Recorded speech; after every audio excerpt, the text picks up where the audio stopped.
안녕하세요. 네, 반갑습니다. 자, 고생들 많으십니다. 오늘 또 힘내서 우리가 또 보람찬 하루가 되도록 최선을 다해봅시다. 오늘 몇 페이지를 찾습니까? 157쪽 한번 펴보시죠.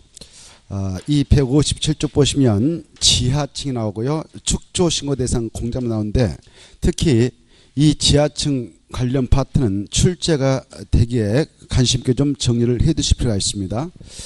지하층과 관련된 시험에 나올 만한 것들 종합 정리해 놓고 있는데 1번 꼭 아셔야 되고 그 다음에 3번 그 다음에 2번 이런 것들 아주 중요합니다. 1번, 2번, 3번은 필히 알아두십시오.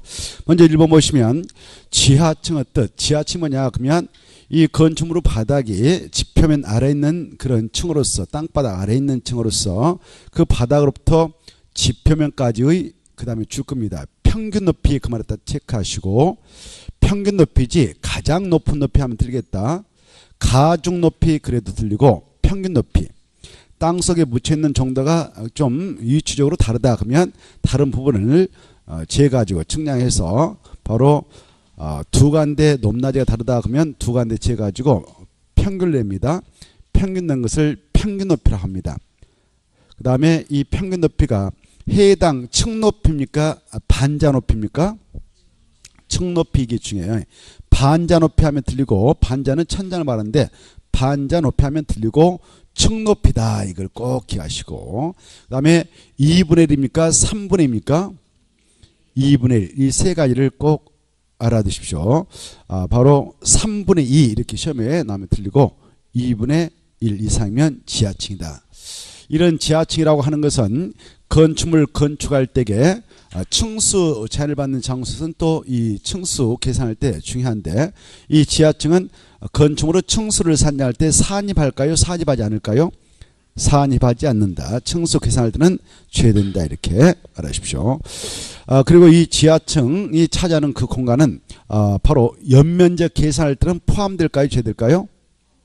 포함되죠. 연면적 뜻은 하나의 건축물로 각층 바닥 면적 합계를 말하는데 그래 이 하나의 건축물이 지하층과 지상층으로 구성되어 있다. 그러면 지하층의 바닥 면적, 지상층의 바닥 면적 싹 합해서 연면적이라고 합니다. 그래서 연면적에는 지하층 면적도 포함이 되지만 다만 용적률 산정용 연면적에는 지하층 면적은 산입하지 않는다.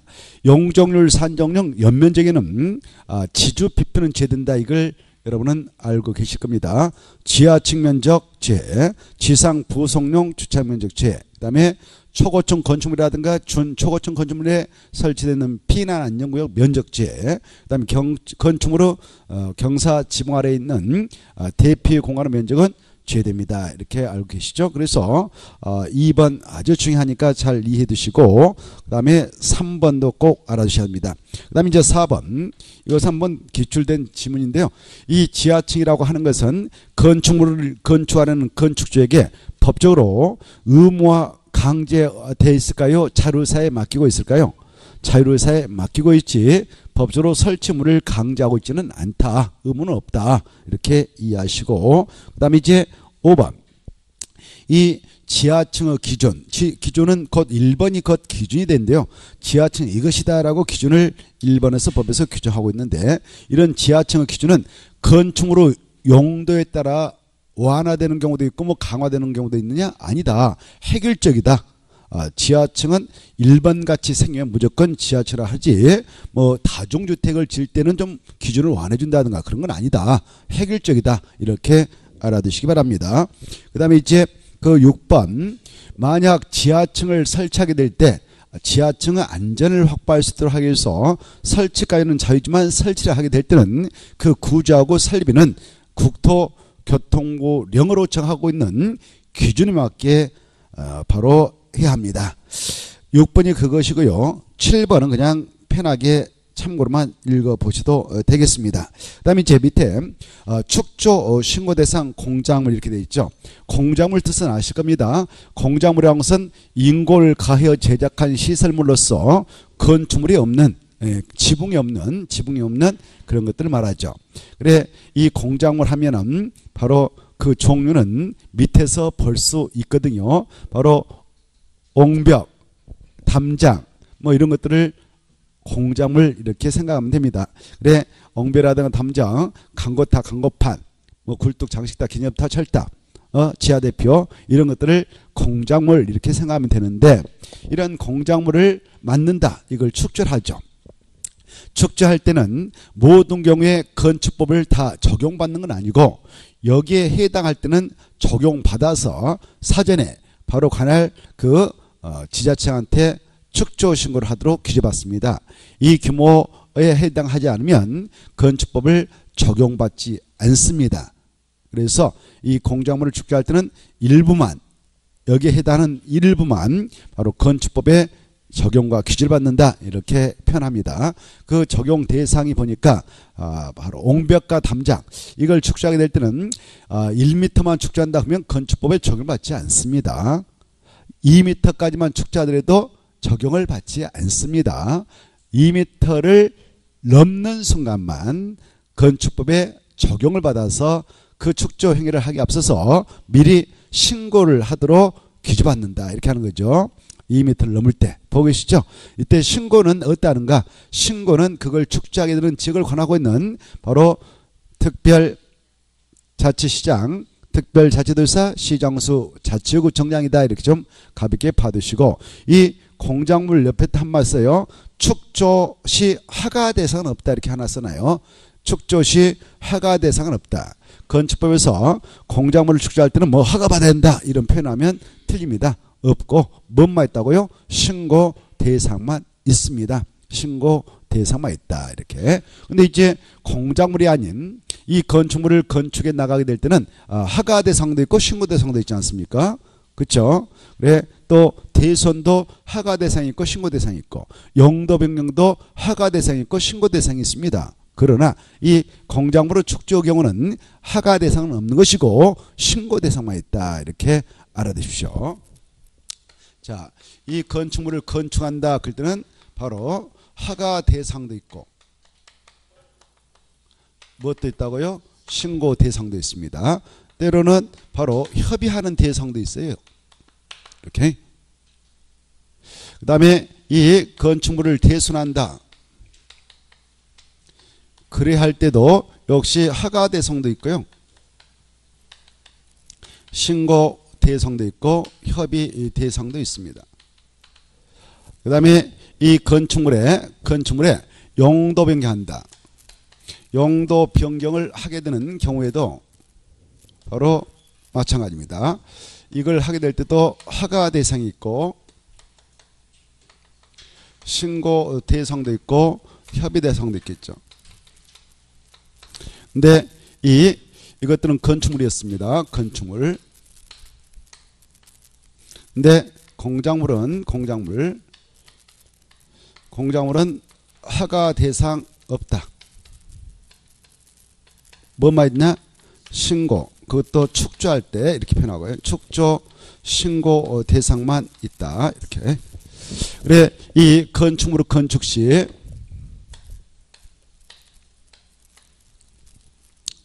이 신고하고 허가는 누가 그 건축 행위를 하게 될 때 적용이 되는가?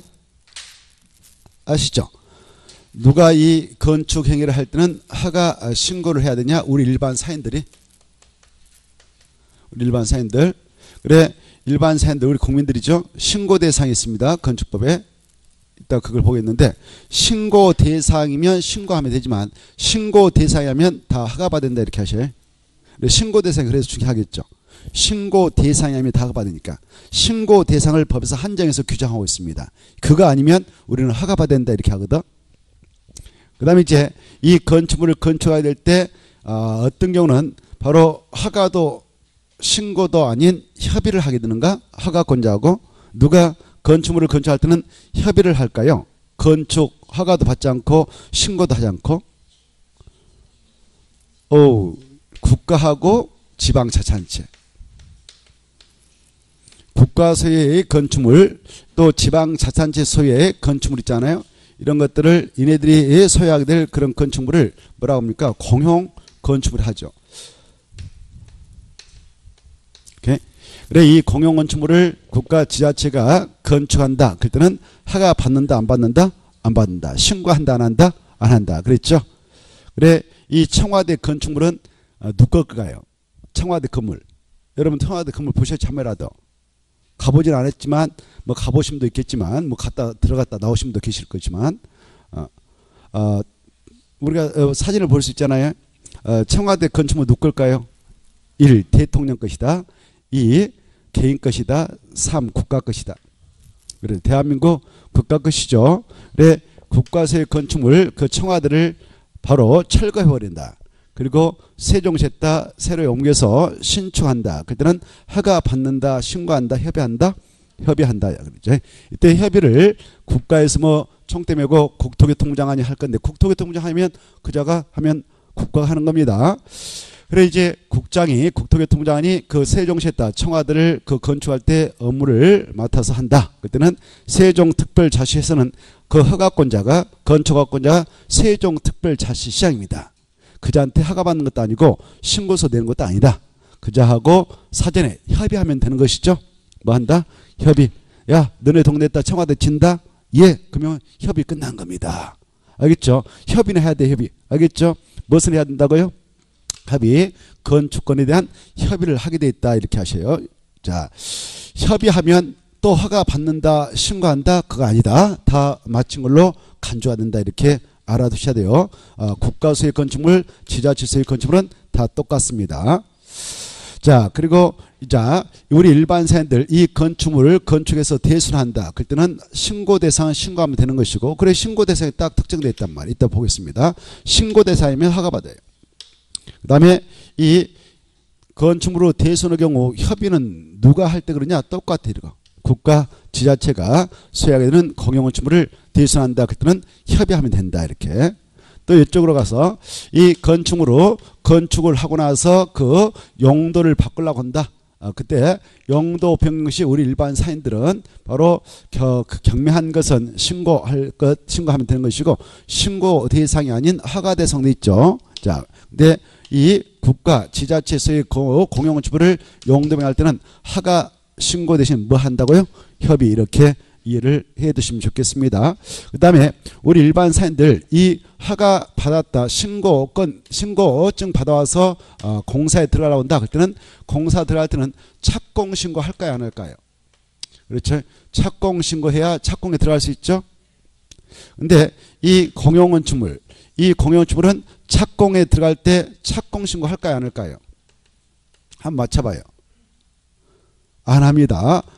안 해요. 뭐 신고해라, 뭐 허가받아라, 그건 우리 일반 국민들 사인하게 적용하지 바로 공적 주체인 국가 지자체는 적용하지 않는다. 이렇게 하셔. 이해돼요? 자, 그다음에 이 우리 일반 사인들 착공 신고하고 공사 들어갔습니다. 공사 들어가가지고 공사 끝났다. 이 건축물을 사용하고자 한다. 그럴 때는 뭘 신청해서 뭘 받아야 되냐? 사용 승인을 신청해서 사용 승인을 받아야 마침내 사용할 수 있다. 이렇게 할 수 있죠. 근데 이 공용건축물은요, 건축공사 들어갈 때 착공 신고도 하지 않지만 공사 다 끝났다. 그러면 이 청와대 건축물을 세종시에다 새로 신축해 가지고 공사 끝났다. 그때 이걸 바로 공사 완료돼 가지고 사용할 때 사용 승인 신청해서 사용 승인 받을까요? 사용 승인 신청 대상 아닐까요? 그렇습니다. 사용 승인 신청 대상 아니다. 그래서 사용 승인 받는 것 아니다. 사용 승인을 받아야 사용한 게 아니다. 그러면 공사 다 끝났다. 그러면 공사 완료되면 공사 완료됐다라고 국가가 바로 세종시 특별자치한테 공사 완료 무엇을 해야 돼요? 통보하고 바로 사용을 할 수 있는 것이다. 통보하면 사용 승인을 받은 걸로 의지한다. 이렇게 좀 흐름을 알아두세요. 자, 그래 이 건축물을 이렇게 건축 시 허가 대상도 있고 신고 대상도 있고 협의 대상도 있지만 이 공작물은 축조할 때 뭔 대상밖에 없다고요? 신고 대상밖에 없다. 허가 대상 없다. 건축법에 이렇게 좀 알아두십시오. 자, 그러면 이제 공작물 축조 신고 대상과 관해서 자, 축조 신고 대상 작년에 한 문제 나왔는데요. 또 나올 가능성은 좀 희박합니다. 솔직히. 그래서 뭐 그냥 가볍게 체크하고 넘어가죠. 신고 대상 규모를 보면은 담장하고 옹벽은 몇 미터 넘게 축제할 때만 신고하는가? 2m. 이 수치를 특히 중요시해서 알아주시면 좋겠습니다. 1번만, 첫 번째 것만. 그래 밑에 있는 것들은 그냥 가볍게 참고로 보시고, 이걸 내가 꼭 암기를 해서 그냥 나가버리고 싶다, 그런 분들을 위해서 한번 말씀을 드려보죠. 이거 내가 공부를 해야만이 속이 편하다 그러신 분들은 참고로 그 암기법 축조신고 대상, 축조신고 대상 공작물. 자, 첫째, 이렇게 이용담이가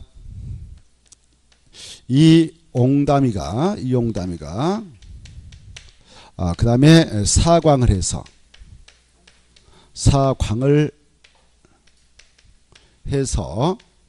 그 다음에 육굴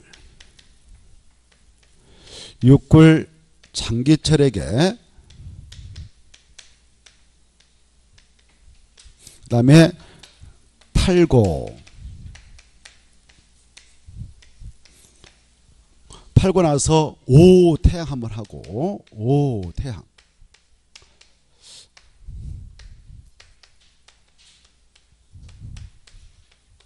그래 이렇게 하면 나름대로 몇 가지가 좀 정리될 거예요.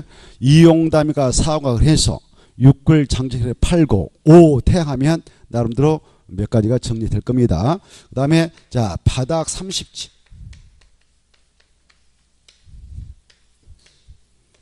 이렇게 그러면 나름대로 중요한 것들이 다 커버가 돼요. 자, 뭐 그에도 그 이유의 8이하주 예무가 있습니다만은 8 이하주 예무가 있긴 합니다만은, 자 8m 이하인 그 주차장으로서 외벽이 없는 거, 이것도 축조신고 대상이다 이런 거 나오죠. 자, 그래 이용담이라는 사람이 있어요. 이용담이 저 2m 넘는 옹벽 담장을 말해요. 알겠죠? 옹벽과 담장은 몇 미터를 넘게 축조할 때 신고하는가? 2m. 그래 이걸 이용담이가 그 다음에 사광을 했다. 4m를 넘는 강고탑 강고판, 육굴 장기철에게 팔고 6m를 넘는 굴뚝 장식탑 기념탑 철탑, 이거 축조신고 대상이다. 팔고 8m를 넘는 고가수조, 이렇게 된 거죠. 그 다음에 오태양 5m를 넘는, 이거 특히 좀 봐두셔요. 올해 이거 작년에 신설됐으니까 이거 하나 봐두세요. 요즘 많이 이거 만들고 있잖아요. 그 태양 에너지를 위한 발전 설비는 몇 미터를 넘게 축조할 때 신고하는가? 5m. 이것 좀 관심 있게 봐두시고 1번 잘 봐두시면 크게 뭐 어려움 없이 맞출 수가 있을 겁니다. 나올 가능성 좀 희박하다고 그랬죠. 자, 아무튼 이거 봐두시고, 바닥 면적 30제곱미터를 넘는 지하 대표, 이것만 이하가 나, 이것만 그 주차장, 예벽이 없는 주차장, 이것은 8m 이하일 때, 나머지는 다 넘을 때 축조신고 대상이다. 밑에 나머지는 그냥 참고로 읽어보시고 넘어가십니다. 158페이지. 자, 건축법상 건축물을 건축해 나가게 될 때 건축 허가 대상이 있죠. 자, 그 건축 허가 대상권은 설계 도서를 유자격자인 건축사에게 의뢰해서 도움 주고 받아와서 그걸 첨부해서 허가 신청을 들어가거든요. 근데 허가 신청했는데 불허가 받으면 비용만 싹 날려버릴 수가 있죠. 그래서 그 점을 감안해서 건축 허가 대상권, 이 건축 허가 대상은 주로 그 규모가 3층 이상일 때 주로 허가 대상이 돼요. 3층 이상이라든가 또는 연면적 200제곱미터 이상이면 허가 대상이 되는 겁니다. 일반적으로. 층수가 몇 층 이상이면요? 3층 이상. 3층 이상이거나 연면적 200 정도 이상이다. 그러면 일단 건축 허가 받아야 된다, 이렇게 생각하면 돼요. 역으로 해석하면 연면적 200 정도 미만이고 3층 미만인 건축물을 건축한 동시효권인데, 그럴 때는 바로 신고만 해도 돼요. 이따 나오는데, 이제 허가 대상이다 그러면은 그런 것들을 속 뜻으로 이해하면 되겠어요. 3층 이상이거나 연면적 얼마? 200제곱미터 이상인가? 이런 그 허가 대상 건축물을 건축할 때는 그 정시로 허가 신청해서 허가를 받으려고 하기보다도 미리 이 대지를 준비해 가지고 여기다 이런 용도의 건축물을 한번 허가 받아서 건축을 하고 싶은데, 법적으로 허가 받을 수 있는가? 받게 된다면 무엇을 준비해야 되는가? 이런 것들을 미리 허가권자에게 알아볼 수 있는 그런 절차를 두고 있다고 그랬죠. 그걸 뭐라고 한다? 사전 결정 신청제도 하지 않겠습니까? 그렇죠? 그 정도는 알고 계시죠? 이 사전 결정 신청 제도는 법적으로 상당히 의미 있는 그런 규정이라 하겠습니다. 중요합니다. 그래서 과거에 몇 번, 두 번 나왔는데 이제 쭉 쉬어 있었습니다. 출제를 하지 않고 올해는 나올 가능성이 높다 이렇게 생각이 됩니다. 그래 그 과거에는 몇 번 나왔었는데 그동안 쭉 나오지 않았습니다. 이걸 많이 알면 행정부에서 좀 귀찮거든요. 국민들이 많이 알면. 그래서 안 냈거든요. 근데 이제 또 정권이 바뀌었지 않습니까? 그래 국민들이 뭐 해달라고 하면 좋아라고 그러잖아요. 현 정부는. 그래서 아마 나오지 않을까 이런 생각을 해보니까 관심 있게 좀 봐보세요. 자, 먼저 이 사전결정 신청 제도 안에서 이것은 임의적이다 이게 중요해요. 뭐다고요? 임의적. 그리고 신고 대상이 아니라 허가 대상만 이걸 적용해서 알아볼 수 있는 것이다. 이걸 먼저 아셔야 두 가지. 허가 대상이고 임의적이다. 꼭 사전결정을 신청해야 할 의무는 없다. 할 수 있다가 중요해. 뭐가 있다고요? 할 수 있다. 두 가지. 허가 대상만 이걸 적용한다. 신고 대상 아니다. 그래 건축허가 대상 건축물을 건축하려는 자는 건축허가 신청 전에다 또 합치고 전에 누구한테 미리 알아볼 수 있느냐? 허가권자. 이거 허가권자를 몰라보는 저 꽝이 돼버려. 백날 공부해봐 헛공부가 돼버리죠. 거기다 써놔요. 허가권자 알 거 이렇게 써놔요. 허가권자 찾았나요? 허가권자 아실걸. 건축법을 공부하신 분이 허가권자가 누구예요? 그러니까 몰라. 그러면 그건 건축법 공부했다고 볼 수가 없습니다. 그리고 지금 내일 모레면 시험으로 가는데 6월도 끝나는데 말이죠. 아직도 건축법상 허가권을 모른다. 그러면 허가권을 모르면 열심히 살아야 되겠죠. 아실 걸로 추정을 하면서 넘어가는데 그러면 안 된다. 난 모르는데 뭔 소리야. 그래서 오른쪽에다 바로 써놨습니다. 그래서 한 장 넘어와서 보면 은 바로 161페이지 거기다 써놨거든요. 찾나요? 161페이지 알겠죠?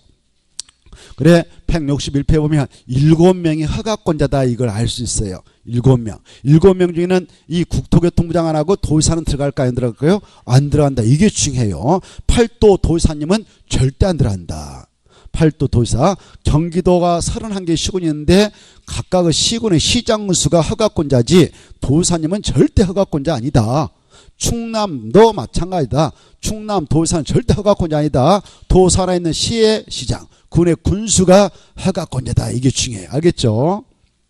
도지사는 옆에 써놨어요. 사전 승인권자에 불과합니다. 이렇게.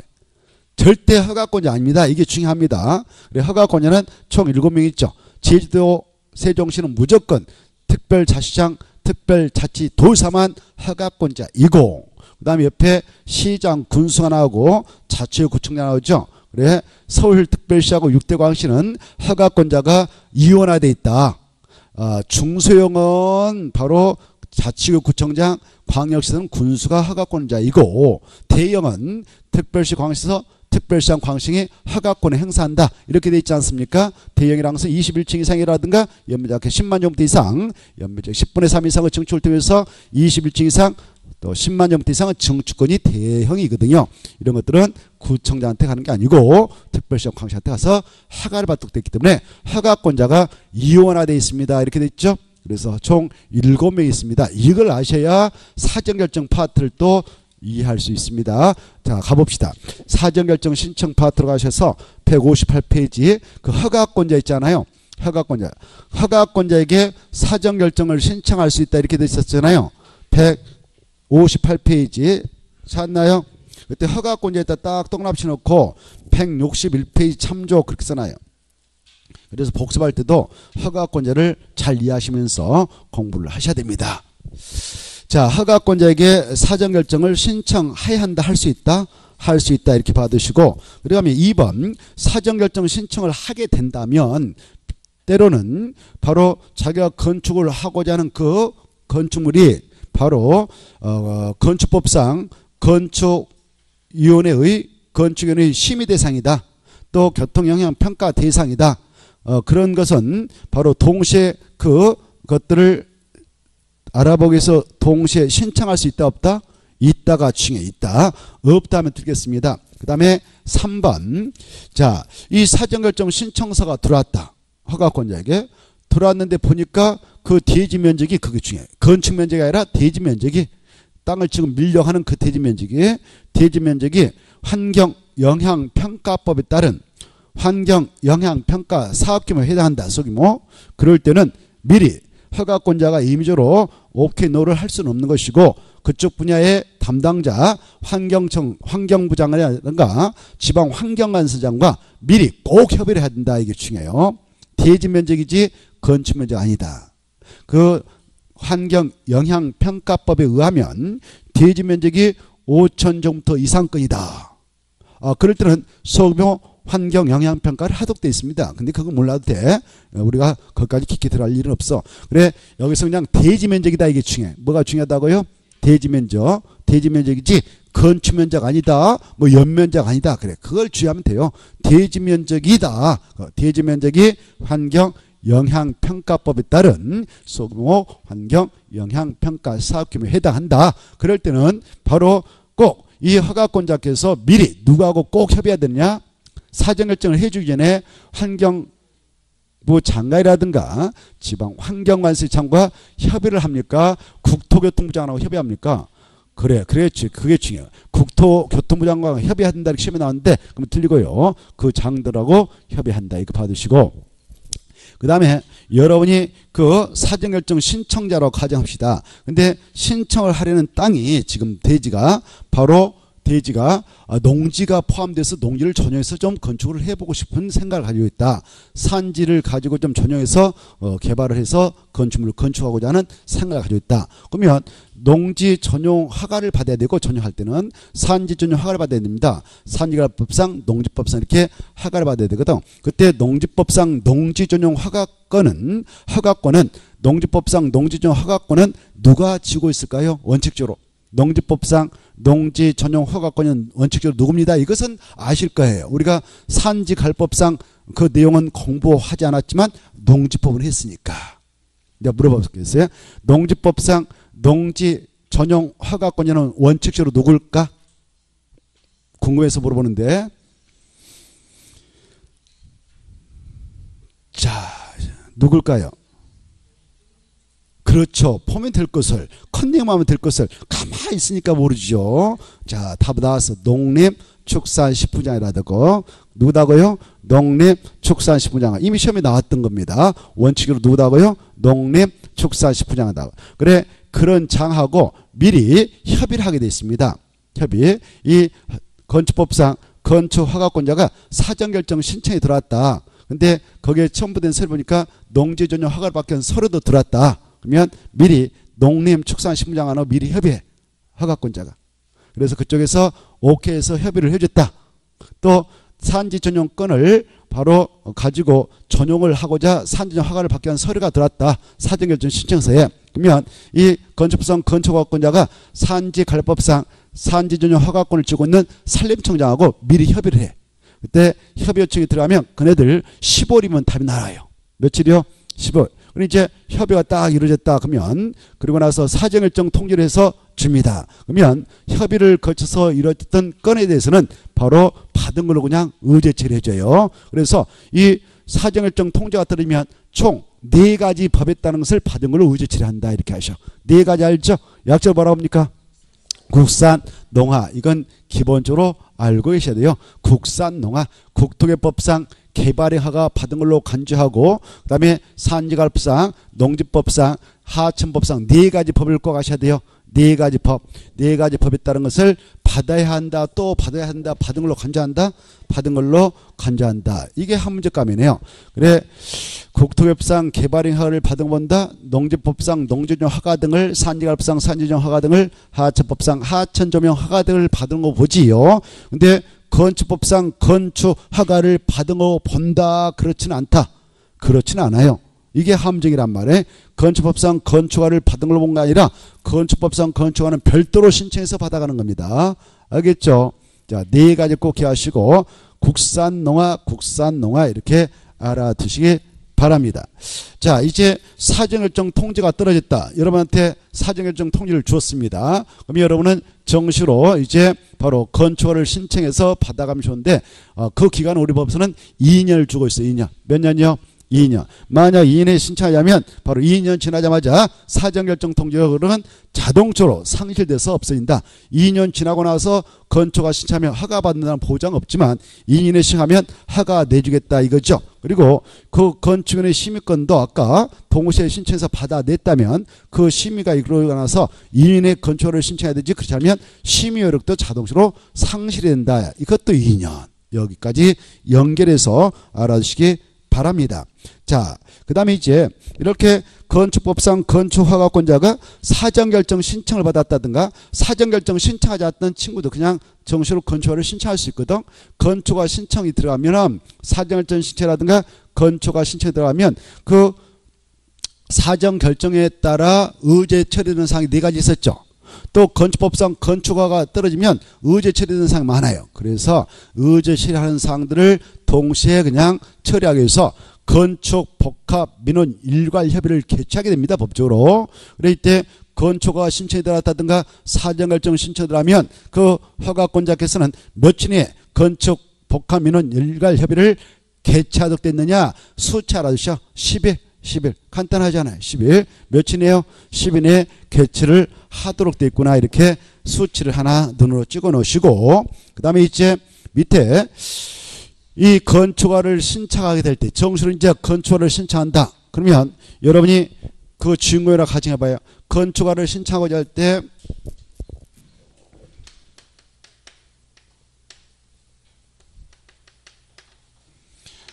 자, 건축허가를 신청할 때 지금 이거 만약 신청해서 허가 떨어진다면 건축을 하려고 하지 않겠습니까? 그때 건축을 할 때 건축물을 건축할 때는 어디에서 건축할까요? 1. 하늘에서 건축할 것이다. 2. 그림 그리면서 종에다 건축할 것이다. 3. 땅에다 건축할 것이다.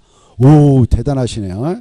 그래서 바로 건축허가를 신청하려는 갑동이가 있다. 그러면 갑동이는 무턱대고 허가 신청하는 게 아니고 미리 건축물을 건축할 수 있는 대지를 준비해 놔야 되지 않겠습니까? 그렇죠? 그게 상식이죠. 자, 이렇게 내가 이렇게 땅을 준비했는데요. 몇 번지에다가 지금 이 정도의 규모로 건축을 좀 해보려고 합니다. 라고 허가권자한테 허가 신청서 내겠죠. 그때 뭐 설계 도서도 낼 것이고 도면과 서류 낼 겁니다. 허가받기 위한.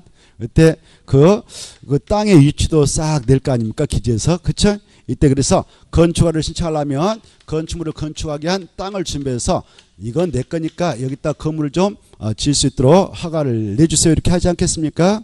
자, 그래 뭐 이 땅에 대한 토지 등기 사항 증명서를 발급받아서 첨부해야 할 겁니다. 이때 이렇게 대지 소유권을 확보해야 하는 것을 원칙으로 해요. 건축허가를 신청할 때는 대지 소유권을 확보해야 하는 것을 원칙으로 한다. 그러나 외해가 있다 없다. 이걸 완전히 소유권을 확보하지 않았다 그래도 건축허가를 신청할 수 있을까 없을까? 있다. 외해가 있다. 그래 원칙 이렇게 대지 소유권을 확보해서 내 거다라고 입증할 수 있는 서류를 내야 하지만 건축허가 신청할 때는 그러나 외해주로 대지 소유권을 확보하지 아니하고도 사용 권한을 확보했다면 소유권 대신 사용 승낙서 같은 사용 권한을 확보했다면 그때는 건축허가를 신청해 나갈 수도 있다 없다? 있다. 이렇게 좀 알아주세요. 자, 그 내용이 그 밑에 나옵니다. 자, 그 다만 다음에 해당하면 대지 소유권을 확보하지 아니하고도 건축허가 신청해서 허가를 받아갈 수 있는 바 1번 건축주가 대지 소유권을 확보하지 못했지만 사용 권한을 확보했다면 그때는 건축허가를 신청해 들어가서 건축을 받아갈 수도 있다. 이렇게 돼 있죠. 그래 여러분이 저 땅 소유권자는 아니지만 바로 이 땅 주인한테 가서 뭐 지상권을 설정받을 수 있지 않겠습니까? 그쵸? 지상권 설정해가지고 야 나 건물 쳐가지고 내가 건물 소유하고 네 땅 좀 빌리자 이렇게 할 수 있잖아요. 그때는 이제 그 민법상 바로 지상권 설정 계약을 체결해가지고 지상권 등기도 치고 그러지 않겠습니까? 그러면 이제 땅 주인은 뭐 지료는 주냐 마느냐 이것은 자유해요. 유상이냐 무상이냐 자유지만 그러나 일단 지상권 더 설정되게 들어가 버리면 석조 연화조 같은 경우는 30년 동안 보장해야 될 것이고 일반적인 건축물로 세울 목적이라면 15년은 보장하지 않겠습니까? 이걸 이제 감안하고 하는 거죠. 이걸 사용권을 확보했다 그러는 거 이해돼요? 이렇게 사용권을 확보해서 바로 건축허가를 신청할 수도 있구나. 그런데 거기다 공동주택 건축해서 분양해서 팔아먹으려고 그래요. 그때 이걸 샀던 사람들 땅에 대한 소유권이 없다면 바로 이 이용 시 상당히 문제가 되지 않겠습니까? 그래서 거기 단서정 나옵니다. 다만 분양 목적인 공동택은 이건 안 된다. 사용권만 확보하지는 건축허가 못 받아간다. 바로 아예 소유권까지 챙겨버려야 된다. 그래 분양 목적의 공동택은 대지 세권을 확보하지 않고는 건축허가 받아갈 수가 없다. 이렇게 규제하고 있습니다. 알겠나요? 그거 하나 봐두시고 그 다음에 이제 2번이 상당히 중요하다 하겠습니다. 2번 보시면은 건축주가 건축물의 노후학제 구조안전 문제 등의 이유로 사유로 건축물을 바로 기존 것 철거하고 더 크게 된다. 신축 기존 것을 바로 철거하고 정정과 같은 범위에서 다시 축조한다. 개축 기존 건축물이 있었는데 이게 천재비면 재가 발생 멸실이 됐다. 그래서 정정 규모의 범위에서 다시 축조했다. 재축 그냥 리모델만 한다. 리모델은 크게 거치는 대순이라는 이런 거 있죠. 정축 있죠. 이런 것을 하기 위해서 건축물 및 해당 대지 공유자 수의 80% 이상의 동의를 얻고 동향 공유자 지분 합계가 전체 지분의 80% 이상만 된다면 바로 대지 세권을 굳이 확보하지 않고도 바로 이걸 신축, 증축, 그리고 대수선, 그리고 개축, 재축 이런 건에 대한 허가를 신청해서 허가를 받아갈 수 있다 없다? 있다 그 말입니다. 있는데 자 몇 퍼센트 이상은 돼야 되냐 이 수치는 꼭 아셔야 돼요. 몇 퍼센트요? 80%. 이 수치 꼭 알아두시고 그리고 이제 나머지는 참고를 보시고 있는데 그 2번에서 박스는 2번에서 매도 청구로 화살표 보내서 연결해서 알아주세요. 밑에 자 80% 이상의 이제 그런 요건을 구비해 가지고 허가 신청했더니 허가 내줬습니다. 허가 내줬다. 허가를 받아갔던 그 건축주 있지 않겠습니까? 건축주는 동의하지 않는 공유자에게 공유지분을 멋대로 팔아고 나가라라고 청할 수 있냐? 시가 그때 또 넘쳐 시가대로 팔고 나가라. 매도 청구를 법원에다 할 수 있습니다. 그래 이때 매도 청구를 하게 될 때는 시가대로 한다. 이거 하고 그다음에 이제 법원으로 가서 매도 청구를 하기에 앞서서 종결하고 그자하고 동의를 해주지 않았던 그자하고 몇 개월 이상 협의를 하도록 됐냐? 3개월. 이 두 가지는 꼭 알아세요. 시가대로 매도할 것을 청구할 수 있고 매도 청구 소송을 하기 앞서서 그 동의해주지 않았던 그자하고 몇 개월 이상 협의는 하도록 됐냐? 3개월. 이렇게 받으시고 넘어가십시오. 자, 그 정도는 알아주시고 160페이지 2번 허가 대상 건이 아닌 신고 대상도 있다고 그랬지 아까? 자, 신고 대상은 이걸로 딱 한정하고 있습니다. 법에서 이거 아니면 우리는 허가 받아야 돼요. 이거 아니면 허가 된다. 허가 대상이다. 이렇게. 그래서 이게 종종 출제가 되긴 합니다. 자, 먼저 신고는요. 신고는 누구한테 하느냐? 신고처는 바로 기초자산시장. 기초자산시장이다. 시장, 군수, 자치구청장이 기초자치단체이거든요. 근데 이 기초자치단체가 없는 것도 있습니다. 세종시는 아직 기초자산체가 없어요. 그래서 세종특별자치장이 그냥 바로 신고 수립권자요. 그렇습니다. 제주도도 기초자산체가 없어요. 제주특별자치도인 광역자산체만 있지 않겠습니까? 그래서 제주도하고 세종시는 아직 기초자산체가 없기 때문에 바로 기초자산청이 행할 행정물을 광역자산청이 지금 처리해주고 있기에 그는 바로 특별자치장, 특별자치도사가 신고 처리권자다. 이렇게 이해를 해 두셔야 됩니다. 자, 그래 이제 박스 안에 있는 거 신고 대상이기 때문에 우리가 그네들한테 신고서 냈다. 그네들이 요건 구비했다면 신고증 딱 내줍니다. 우리한테 신고증을 딱 내줘. 신고 마쳤다라고 신고 필증 내준단 말이에요.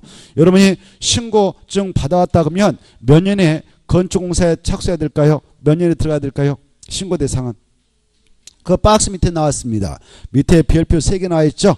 자, 신고했던 거는 1년에 공사 들어가세요 이렇게 하고 있지 않습니까? 만약 1년에 들어가자면 그 신고 효력은 자동적으로 없어져 버립니다. 그래 1년이 지났는데 그 지나고 나서 공사에 들어가면 위법 건축이 돼 버립니다. 그래서 신고권은 신고증 받아왔다면 신고필증 맞춰가지고 받아왔다면 신고증 받아왔다면 1년에 공사에 들어가야 돼요. 그렇지 않으면 1년 지나고 나서 들어가면 불법 건축이 되어버립니다. 그리고 신고 효력은 자동적으로 없어진다. 근데 이 건축주가 정당한 이유를 들어서 나 지금 미안하지만 못 들어가겠네 1년 안에는 도저히 이런 사유가 있어가지고 그때는 바로 신청을 하면 돼요. 그 사유 소명해가지고 신청하면 합당할 때는 착수기간을 좀 연장을 받을 수도 있습니다. 그래 버틴다 해도 바로 2년을 버틸 수 있지만 2년 넘으면 안 되는 겁니다. 착수는 몇 년 동안 연장받을 수 있냐? 1년. 거기 나와있죠. 이게 또 신설됐단 말이에요. 마지막 줄. 몇 년을 연장받을 수도 있다고요? 1년. 그래 버틴다 해도 2년까지는 버티겠지만 공사 안 들어가고 2년 지나버리면 물거품이 되겠죠. 자, 그 다음에 이제 신고 대상은요. 바로 박스에 봐봐요. 박스에 보면 신고 대상에다 포인트 잡아요. 박스의 제목 신고 대상 건축이 있고 대상이 있다. 그래 어떨 때는 신고만 해도 되는가 신고하고 나서 또 허가 받을까 신고하면 허가 받은 걸 간주할까요? 그렇죠. 신고 행정관청에다 신고증 내가지고 신고필증 받아왔다 하면 허가 또 받을 필요는 없는 겁니다. 이건 기본이고 자 신고 대상 보니까 첫 번째 바닥면적 합계 85제곱미터 이내의 증개제할 때 바닥면적 합계 몇 제곱미터 이내면 신고하면 되느냐? 85제곱미터 이내. 그럼 여러분이 그 건축물을 증축하려고 합니다. 증축 뜻은 알죠? 기존의 건축물의 바닥면적, 그 건축면적, 그 다음에 연면적, 층수, 높이를 늘리는 거 아니겠습니까? 자, 그때 이 증축을 하게 될 때 바닥면적 90제곱미터로 증축하려고 한다. 바닥면적 90제곱미터 정도를 증축하려고 한다. 그때는 증축 신고할까요? 허가받을까요? 허가받아야죠. 85제곱미터를 초과해버리면 증축 시 허가받습니다. 여러분이 기존 건축물을 철거했습니다. 철거하고 바로 다시 복원시켜서 축조하려고 하는데 정정 규모 부분에서 축조를 하긴 한데 축조하고자 하는 그 면적이 100제곱미터나 된다. 그러면 바로 개축 허가받아야 되는 것이죠. 근데 몇 제곱미터 이내까지만 바닥면적 합계 몇 제곱미터 이내까지만 개축 신고하고도 할 수 있는가? 85제곱미터 이내. 그래 85제곱미터를 초과하면 증축, 개축, 재축할 때 허가받는다 이렇게 하는 것이고 85제곱미터 이내까지만 신고하러 끝낸다 이렇게 이해돼요? 이 규모 초과하면 허가 대상이 돼버립니다.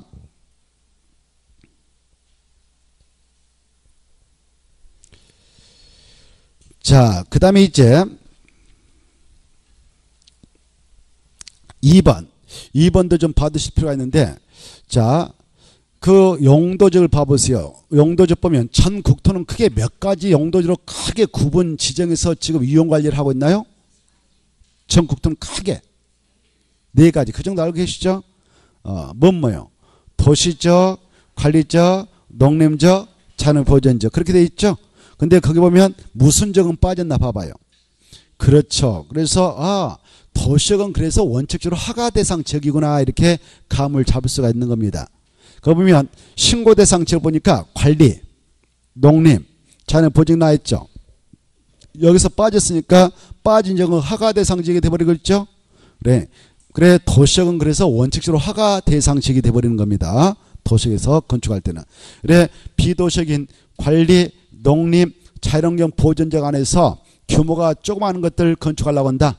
규모가 적은 거 연면적 200제곱미터면 아니고 3층 미만인 건축물을 건축하려고 한다. 그때는 뭐만 하면 된다고요? 신고. 알겠죠? 근데 그 비도시적이라도 그걸 이제 비도시라 하거든. 도시가 아니죠? 그 지역이라도 바로 만약 3층 이상인 건축물을 건축한다. 여러분이 관리겠다 3층 이상인 건축물을 건축하려고 그래. 그때는 허가받을까 신고할까요? 허가받아요. 그 규모를 초과해버리면 허가 대상이 되는 거야. 이해돼요? 그래. 그건 동시효건이잖아. 보니까 연면적 어찌고 200제곱미터 미만이고 3층 미만인 건축물을 건축할 때는 신고하면 됩니다. 이렇게 돼 있잖아요. 그래 그 비도식인 관리 농림 자연 본질이라도 그 규모를 벗어나 버리면 허가 대상이 되는 것입니다. 그래서 바로 3층 이상이면 허가 받아야 돼요. 연면적 200종부터 이상이면 허가 받아야 돼요. 이해돼요? 다만 아까 그 비도식이라도요, 바로 설령 그 규모가 200종부터 미만이고 연면적 200종부터 미만이고 바로 3층 미만인 건축물지라도 그 장소가 지구 단위 계획이다, 방제지구다, 그러면 또 특례가 정돼서 예가 정돼서 무조건 허가받아야 돼. 허가. 알겠죠? 거기 나와 있잖아요. 붕괴 위험적이라든가 세 가지요. 지구 단위 계획이라든가 그다음에 방제지구라든가 붕괴 위험적에서는 규모와 관계없이 허가 대상이 돼버리는 겁니다. 알겠죠? 규모와 관계없이 비도식일지라도. 자, 그 다음에 이제 동그라미 3번 봐봐요. 3번은 끝에 대손했다 딱 쳐놓고 대손. 대손도 그럴 때는 신고 대상. 어떨 때? 동시효건이에요. 연면적 200종부터 미만이거나요, 미만이고, 이거 동시효건이란 말이에요. 미만이고 3층 미만인 건축물이 있다. 그걸 대손한다. 그때는 대손할 때 뭐만 하면 된다? 신고. 요걸 해서 하면 3층 이상인 건축물이 있다. 이걸 대손한다. 그러면 대손 허가 받아야 돼요. 이해돼요? 1층이라도 연면적 뭐 1000제곱미터다. 1층짜리인데 연면적 그 1000제곱미터다. 그러면 그것은 대손할 때 허가 받아야 되겠죠. 알겠죠? 해석을 잘 하셔야 돼. 동시효건. 연면적 200제곱미터 미만이고 연면적 200제곱미터 미만이고 연면적 합계 200제곱미터 미만, 연면적 200제곱미터 미만이고 3층 미만인 건축물인데 이걸 대손할 때 뭐만 하면 된다? 신고. 근데 이제 대손을 우리가 공부했는데 대손은 9가지 행위가 있었죠. 생각나요? 9가지. 지난주 우리가 했을까요? 이렇게 손잡고 가서 보고 봅시다.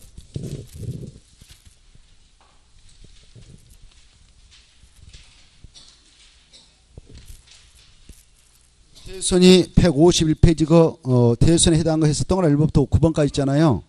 이런 9가지 행위가 대손 행위였는데 그 9가지 행위 보면 뭐 정설해체, 수선, 병 이런 말 했었잖아요.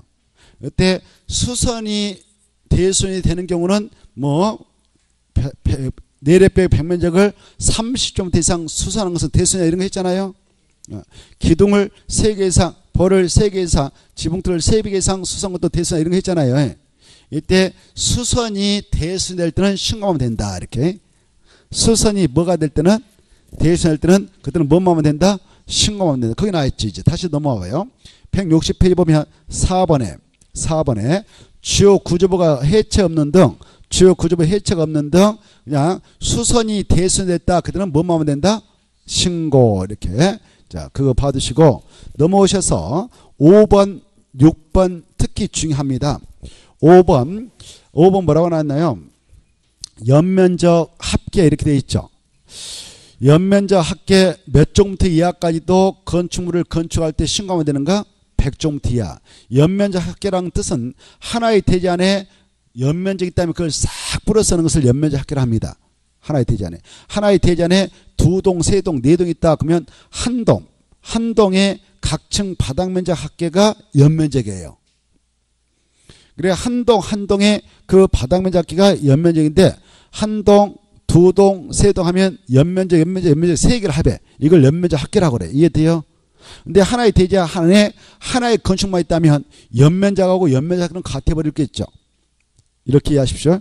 연면적 합계가 나오면 바로 몇 종부터 이하의 건축물로 신축까지도 신고하면 되느냐? 100종부터 이하. 100종부터 이하로 바로 신축하더라도 그들에도 신고하면 된다. 이렇게. 그 다음에 건축물 높이 기존 높이 있는데 거기서 몇 미터 더 늘리는 증축도 신고하면 되냐? 3미터. 만약 기존 건축물에서 5미터를 늘려버렸다 그러면 이것은 증축 허가받아야 되는 겁니다. 그거 아주 중요하니까 중요해 놓고 그 다음에 이제 표준 설계에 따라 건축하는 건축물에서 조례가 정하는 건축물 건축. 8번도 잘 나와요. 공장. 이 공장 중 무슨 공장을 신고하면 되느냐? 2호 공장 이렇게 암기해야 돼요. 공장 중에서도 무엇을 신고하면 되냐? 2호 공장. 2층 이하로서 바로 연면적 합계 제곱미터 이하인 공장의 신축도 신고 대상이다. 이 정도 받으십시오. 9번은 참고로 보셔도 돼요. 그 4가 나오죠. 축사, 작물, 재배사는 4니까 400가지. 창고는 2자니까 200가지. 바로 신고하면 되는 것이다. 이렇게 받으시고, 자, 잠시 쉬었다가 161페이지 허가권자 사전 승인권자 한번 보도록 하죠.